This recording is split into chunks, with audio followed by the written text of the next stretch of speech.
इतना मेहनत की इसके लिए, जाना था? पता है कितना लोगों को जवाब देना पड़ता है?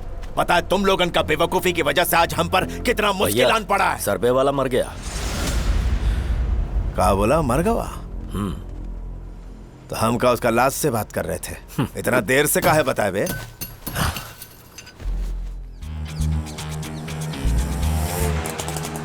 ऑटो रोक, सीधा कैश काउंटर पे ले जाएगा क्या? अरे रोक रहा हूँ ना यार। बेवड़ों का दूसरा घर है ये। 4 दिन से बुढ़ाऊ यहीं पड़ा है। एक दिन उसकी बहू झाड़ू से धुलाई करेगी तभी क्या सुधरेगा। भैया, दारू बेचते हो और पीने वालों को गाली देते हो? गाली से क्या होगा? मारना चाहिए उन्हें। माना कि बार चलाता हूँ तो हर बेवड़े की आरती उतारता फिरूं? गटर में डुबो दूंगा। चल काम कर। आओ मूर्ति। लाइफ टनाटन है ना रश्मिका दीदी? 4000 में दुनिया का हर मीट लाया हूँ। रात तक 12000 की कैश एंट्री हो जानी चाहिए। हर चीज 3 गुना भाव में बेचूं, मजाक है क्या? ऐसे कैसे धंधा चलाओगी दीदी? हाँ? मटन में कुत्ते का मीट मिलाओ, हाँ? चिकन में कौवे का मांस मिलाओ, हाँ? कॉकरोच को हाँ, चप्पल हाँ। से मार के मसाले वाले तेल में डुबाओ, उसे नींबू का अचार बता के कस्टमर को चिपकाओ। नशे में टल्ली बेवड़ों को डबल किक मिलेगा। ये क्या है? तेरी दारू से तो किक भी नहीं मिल रही है। क्या है ये? दारू असली है, लोकल भट्टी का माल है। पनीर एमएलए का माल है तो क्या नल्ला माल देगा? इधर ही चुपचाप बैठ के दारू पी, टल्ली होकर इधर ही उल्टी कर, फिर घर जाके अपनी बीवी से पीट। कल फिर काम से डंडी मार कर इधर आना, दारू पी के लीवर खराब करना और यही मर जाना। फिर किक का राग अला पाना तो इधर ही भूसा भर दूंगा। कान का मैल निकाल कर सब सुनो। जब पनीर भाई के बार में आना है तो होठों पे ताला लगा कर पौवा पीना। मुंह बन रहेगा तो पियेंगे कैसे भैया? की चीज होती है। पैंट फट गया। अपना रत्न उठ गया क्या? नहीं रे मूर्ति, वो तो मर गया था ना, फिर से जिंदा हो गया।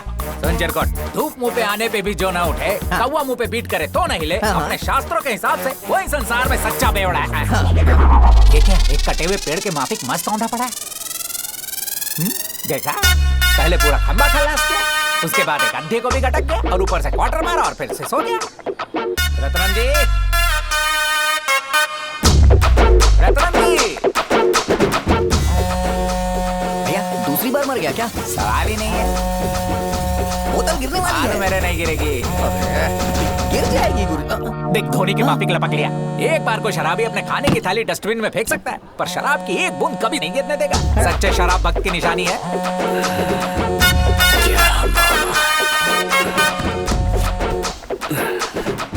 रत्नम, सीएमसी हॉस्पिटल जा रहा हूँ, जल्दी से पहुँच। क्यों? वहीं बताऊंगा।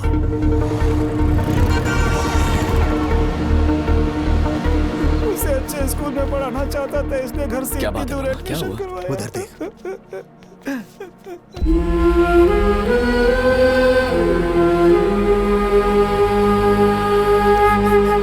क्या हुआ उस लड़की के साथ? अरे वाह, घड़ी बहुत अच्छी है। बर्थडे पर पापा ने गिफ्ट दिया था अंकल। क्या करें आप?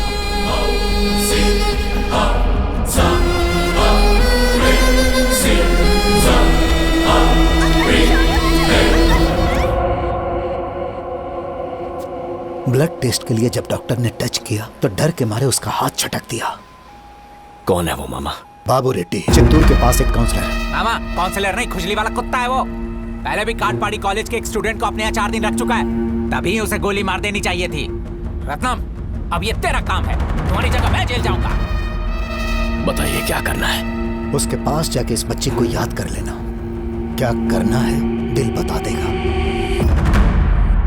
बाकी मैं देख लूंगा।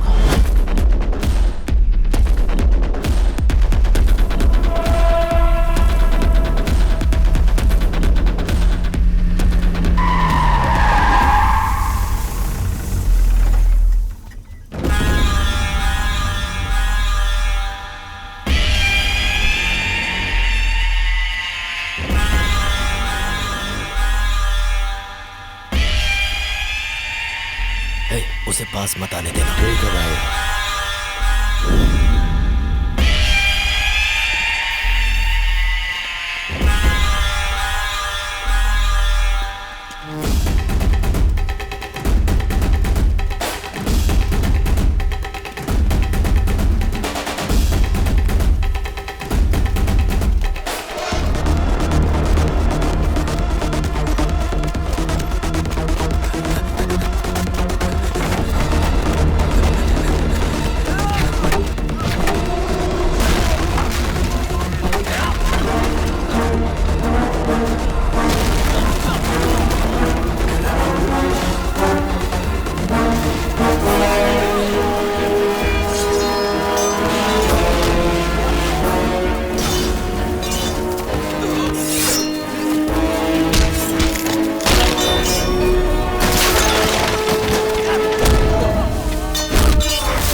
स्टेट से दूसरे स्टेट घूमता अपने घिनौने शौक पूरे करने। घर की पुट्ठे, तेरे शहर में कोठे नहीं थे जो बाहर मुंह मारने गया था, वहीं चला जाता।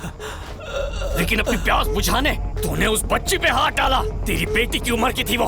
बहुत हिम्मत है तुझमें जो दिन दहाड़े ऐसा कांड किया। तेरा ना इलाज करना होगा।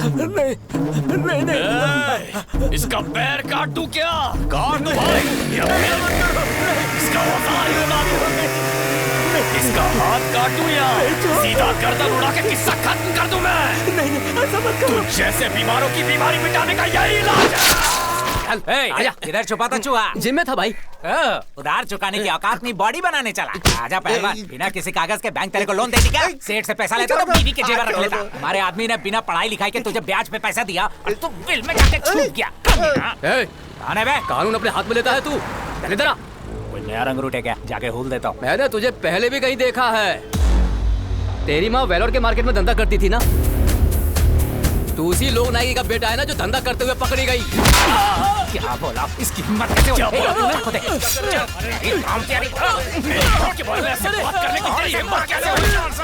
छोड़ूंगा नहीं तुझे। उस पर हाथ उठाएगा। बोलता है और मैं मारता रहूंगा। की माँ को गाली देता है।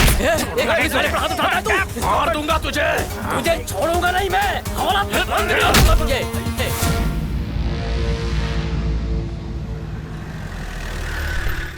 रत्नम तू इधर ही रुक।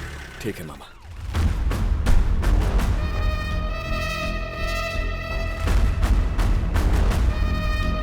रत्नम के खिलाफ अरेस्ट वारंट जारी किया है। देखिए, आप प्लीज बैठिए। अगर कोई मसला है तो कौन सही है कौन गलत है पता नहीं लगाओगे? एक ऑन ड्यूटी ऑफिसर पर हाथ उठाया उसने। गुंडे का पक्ष ले रहे हैं आप? बिना वजह नहीं मारा।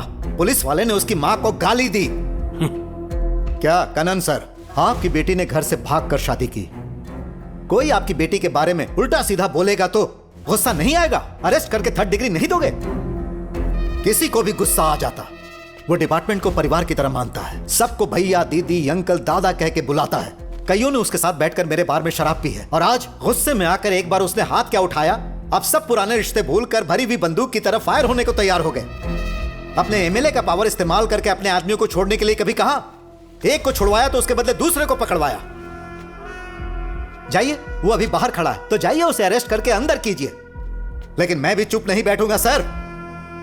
वेलूर का आधा क्राइम कंट्रोल आपकी जगह रत्नम करता है। पुलिस और गुंडों के बीच अगर तालमेल होगा तो ही यहां शांति होगी, ये याद रखना। कमीने की हिम्मत कैसे हुई हमें उल्टा सीधा बोलने की? उसकी मुंडी काट के फुटबॉल खेलना चाहिए। जाने दे। उसने वही कहा जो उसे बताया गया था। बात समझा नहीं? पता नहीं कहां से आई, पर मेरी माँ इस जगह आकर रहने लगी। मेहनत से उसने मार्केट में अपनी जगह बनाई। इंसान नहीं देवी थी। फिर एक कोठा चलाने वाले की नजर मेरी माँ पर पड़ गई। उसके 5 साल के बेटे को उठा लिया, ब्लैकमेल करके उसे मर्दों के साथ सुलाया। किसी तरह अपनी इज्जत बचाकर खुददारी के साथ जीने की कोशिश की माँ ने। फिर एक दिन वहां पुलिस की रेड पड़ी। औरों के साथ उस देवी को भी उठा ले गई पुलिस।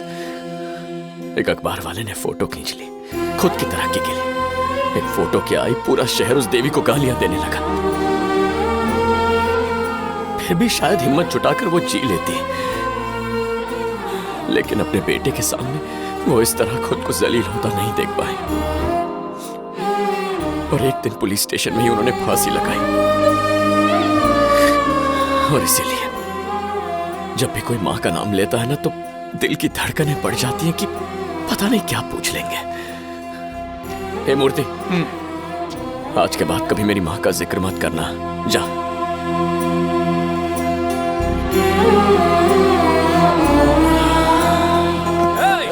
ठीक से पी लो या ठीक से ही रो लो। डायरेक्ट शमशान से आ रहे हो क्या? 50 की उम्र में अपनी 80 साल की माँ को खो दिया। उसका क्रियाक्रम करने के बाद ये कार्यक्रम कर रहा हूँ ताकि उन्हें भुला सकूं। 5 साल की उम्र में अनाथ होकर रोया तो हाफ सेंचुरी पार करके भी मगरमच्छ के आंसू बहा रहा है। नमस्ते सर। नमस्ते सर। नमस्ते sir. Good morning everybody, please take your seats. कुछ दिनों से आंध्रा बॉर्डर पर तमिलियंस की जमीनों पर कुछ गैंग्स कब्जा कर रहे हैं। मैं देख रहा हूं कि आए दिन पिटीशंस फाइल हो रही है। आखिर उस बॉर्डर पे चल क्या रहा है? सर, 1959 में तिरुपति को तमिलनाडु से लेकर आंध्र प्रदेश को दे दिया गया। तब कई तमिलियंस की जगह आंध्र प्रदेश में चली गई। दूसरे स्टेट में जमीन चली जाने के कारण तमिलियंस के राइट्स और उनकी सेफ्टी धीरे धीरे कम होने लगी। इस मौके पर नागरी के एक गैंग ने डरा कर धमका कर आधे पौने दाम में उनकी जमीन खरीद ली। कौन सा गैंग है ये? उसका डिटेल बताने के लिए चित्तूर के रिटायर्ड तहसीलदार यहाँ पर आए हैं, मिस्टर श्रीनिवास राव। नमस्कार सर। आज से तकरीबन 25 साल पहले अमेरिका जाकर सेटल होने वाले एक एनआरआई थे। तिरुपति में उनके पास 40 एकड़ जमीन थी और उनके 3 बेटे भी थे और वो तीनों भी अमेरिका में ही सेटल थे। तमिलनाडु और केरला से आए हुए धर्मालिंगम, पुण्यकोडी और केशव ने एक साथ मिलकर अमेरिका में रह रहे तीनों भाइयों की फेक आईडी बनाई और उनकी जमीन को 32 करोड़ में बेच दिया। फिर तिरुपति से नागरी जाके रहने लगे। लैंड ग्रैबिंग के ज्यादातर केसेस के पीछे इसी गैंग का हाथ है। एजुकेशन मिनिस्टर गजेंद्र बाबू का इस ग्रुप को फुल सपोर्ट है। उन तीनों का नाम क्या है? भीमा रायडू, सुब्बू रायडू, राघवा रायडू। आजकल नगरी इलाके में ये तीनों भाई बड़ी हस्ती हैं। नमस्कार भाई। हाँ नमस्ते सर। नमस्कार साहब। नमस्कार। नमस्ते सर। स्वामी भैया किधर है? वो तो अंदर टॉयलेट में। हमेशा उधर ही मिलते हैं। भैया सवेरे रेणुगुंटा से रजिस्ट्रार का फोन आया है। मैटर का है? वो जो आरकोनम में हमने जमीन छीनी थी ना, वो तुरंत रजिस्ट्री करवाना होगा। जमीने को इतना जल्दी कहाँ पड़ा? सर्वे नंबर की कीमत बदलने वाली है भैया।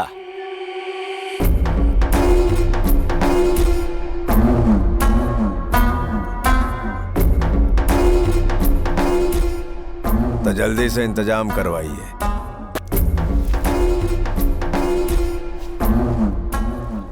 भैया विजयवाड़ा से मैडम का फोन आया था। आपकी बेटी फ्रेंड्स के साथ सिंगापुर घूमना चाहती है। टिकट्स बुक करने के लिए बोला है भैया। ठीक है भैया। सुबह बोलो भैया। बिल्डिंगिया का काम कैसे चल रहा है? बस 10 दिन में हो जाएगा भैया।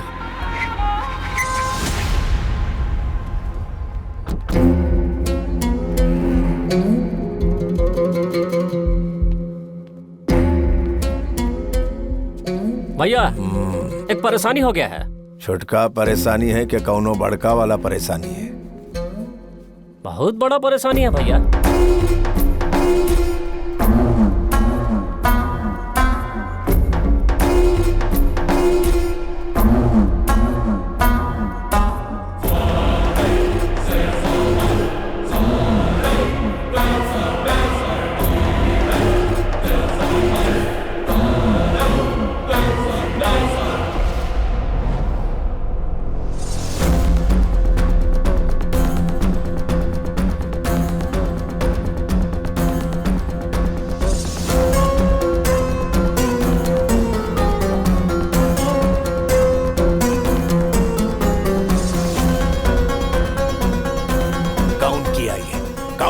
की आई गड़बड़। सर्वेयर बुलाओ उसको।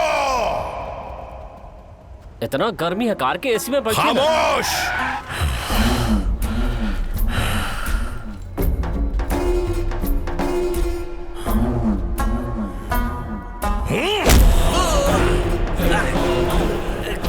कितना मेहनत की है इसके लिए, जाना था? पता है कितना लोगों को जवाब देना पड़ता है? पता है तुम लोगों का बेवकूफी की वजह से आज हम पर कितना मुश्किल आन पड़ा है? सर्वे वाला मर गया। क्या बोला? मर गया? तो हम का उसका लाश से बात कर रहे थे। इतना देर से काहे बताए बे? अब हमरा के गुस्सा थूकने के लिए मूतना होगा। मामला सेंसिटिव है, दिमाग से काम करना होगा। जो कुछ हुआ उसके लिए तहसीलदार, वीएओ और आरटीओ जिम्मेदार है। एक दिन का टाइम दे रहे तोहरा के सब कुछ सेट कर लियो, वरना तुम में से एक को आदमी जिंदा नहीं बचेगा।